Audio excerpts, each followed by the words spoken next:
Hope lives. Always.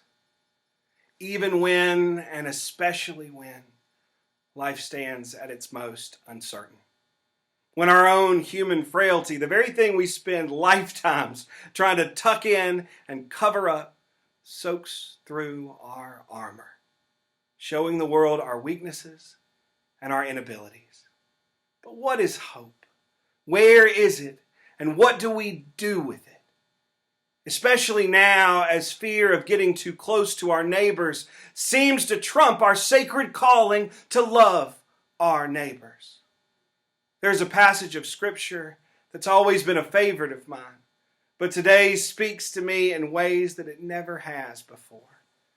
In the book of Hebrews in the New Testament of the Bible, the writer says, "We who have taken refuge might be strongly encouraged to seize the hope set before us. We have this hope, a sure and steadfast anchor of the soul, a hope that enters the inner shrine behind the curtain." When this was written down, it was written down to encourage people who were scared, whose faith seems all but lost, who know what it's like to seek refuge in fear for themselves and their families because of what is raging outside of their doors. And it's to these people that this writer proclaims that hope is not something that they need to build or create. And it's not something that is lost and must be found.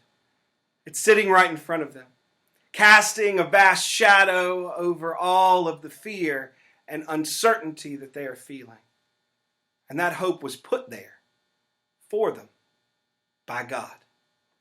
This writer calls these frightened, broken people not to just notice that monolith of hope towering above their dread, but to seize it, to grab on and to hold tight.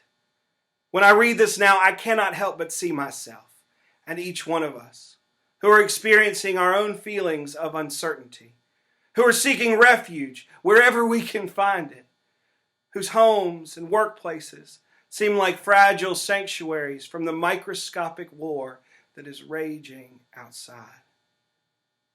And it is to us, through a voice proclaimed over 1,000 years ago, that just as then, hope has been set before us.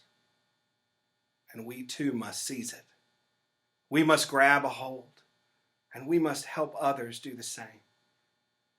The Bible writer describes hope as an anchor for our very souls, as something strong and steadfast, as something unshakable, and able to penetrate even the places that we cannot and dare not go.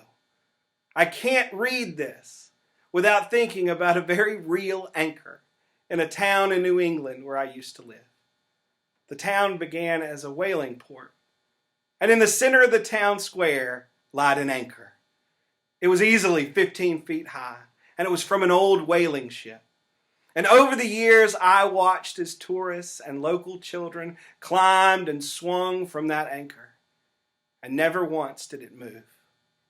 In its lifetime, that anchor has weathered hurricanes, blizzards, angry tides, rough seas, and even dangling, giggly children. But it's not going anywhere. It occurs to me that even the strongest anchor doesn't do any good if it's not attached to something. If no one holds fast to the rope, the boat will drift away. For an anchor that size, one person was not enough to keep that ship steady. It takes many hands and the courage of many hearts. As nurses, aid workers, custodians, scientists, and leaders all across the globe seek to contain and end this coronavirus outbreak, our anchor of hope stands before us, just as it always has. We must hold the rope for ourselves and for one another, and we are. In Italy, this means singing from balconies.